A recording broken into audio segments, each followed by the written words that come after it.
A woman was praying at Al-Mosque. At that moment, Israeli soldiers sent vicious dogs toward her. But what happened next was a miracle that no one could have imagined. Hannah, the Israeli soldiers were shocked to see how faith could change everything. Even the woman's reaction amazed millions.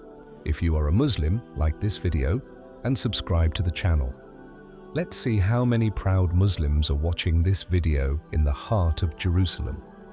Among its ancient alleys and aged stones, like countless stories and fragments of history, one such story belongs to a woman, Amina. She was a devout and God-fearing woman whose heart was filled with deep love for the Aqsa Mosque. She had long nurtured the dream of one day offering prayer at this sacred place.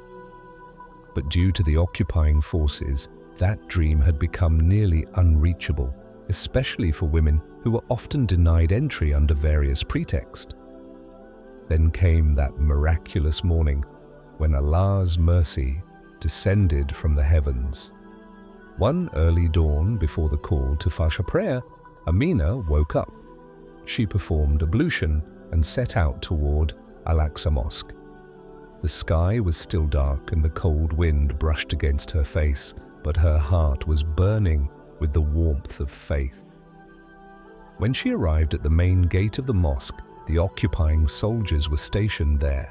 As always, women were once again being denied entry. Amina gently pleaded with one of the soldiers, "Please allow me just a little time to pray," but the soldier glared at her with contempt and harshly replied, "No, go back home still."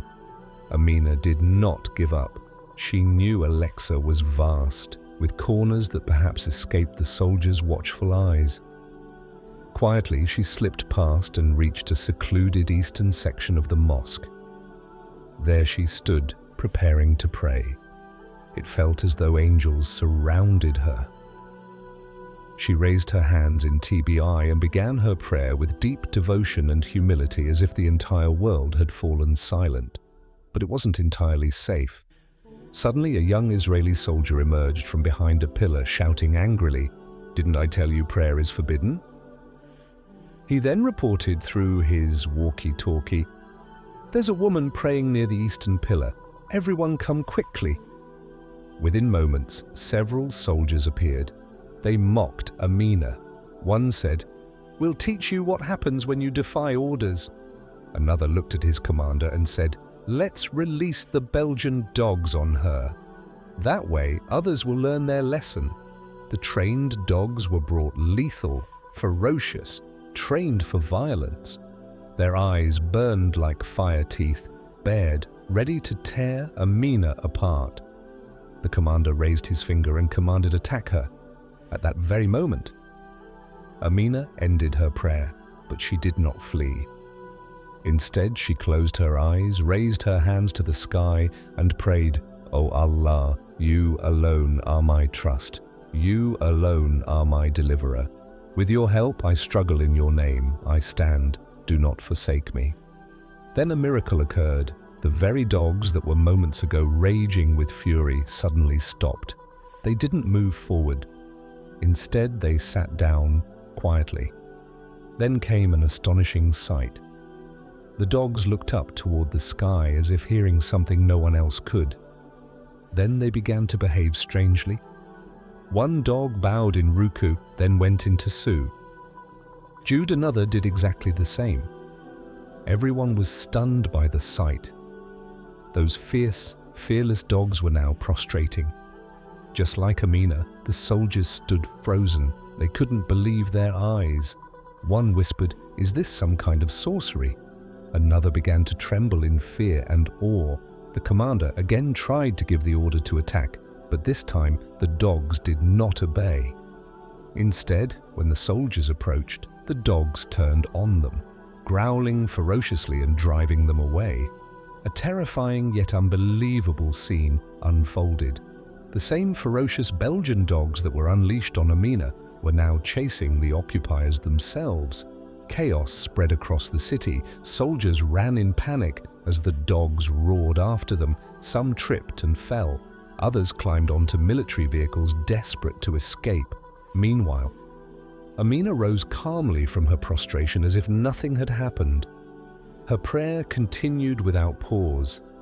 The news spread like wildfire throughout the city. People exclaimed, "A woman stood in prayer, and the vicious dogs bowed with her." Those who sought to frighten her and teach her a lesson were the ones who learned it.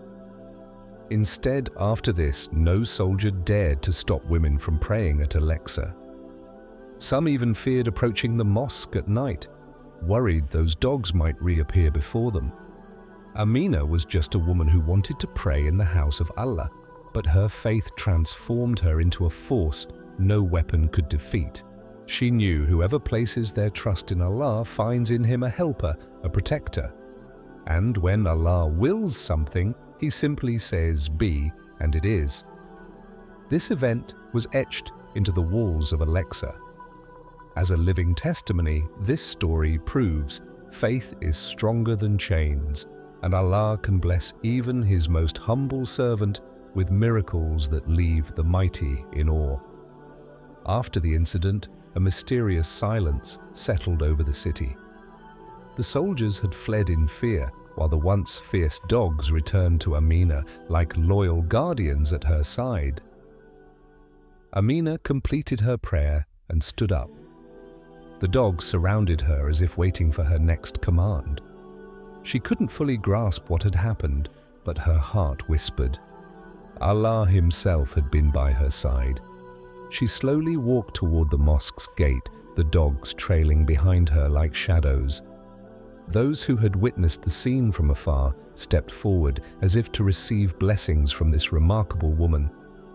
An elderly scholar asked in amazement, "Who are you, sister?" "How did you do this with the dogs?" she softly replied. "I am but a weak servant. I trusted in Allah, and He was my helper." At the nearby base, revenge was being plotted. The defeated soldiers gathered fear in their eyes, awaiting orders.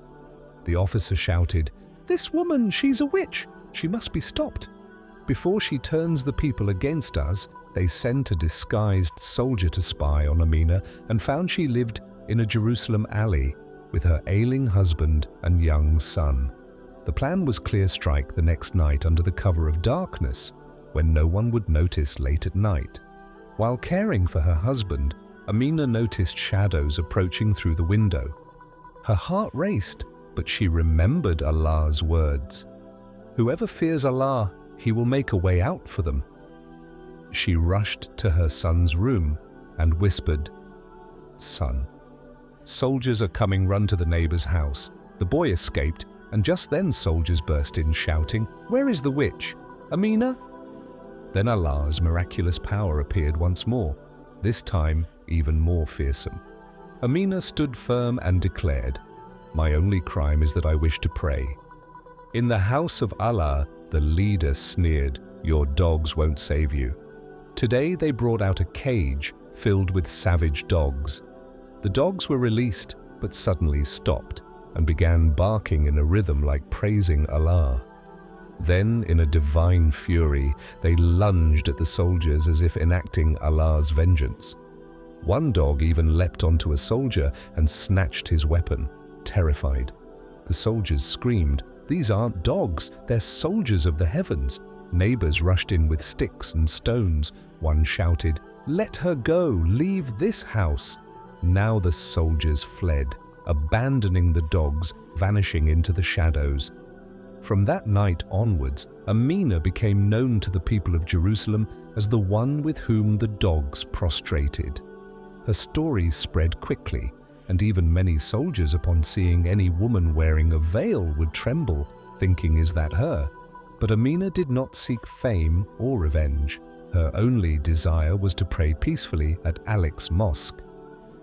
After that, no soldier interfered with her. In fact, some would step aside when they saw her as though they were afraid of some invisible force, and the dogs that had prostrated beside her remained in that neighborhood, guarding her house throughout the night. It was as though they were assigned creations dedicated to her protection. Amina would go to pray at Aqsa Mosque Every day, she would pray to Allah, asking that Jerusalem be freed and that the plots of the oppressors be turned back upon them, for faith is the greatest weapon, and for those who place their trust in Allah, He's sufficient. Let us all say together, Alhamdulillah.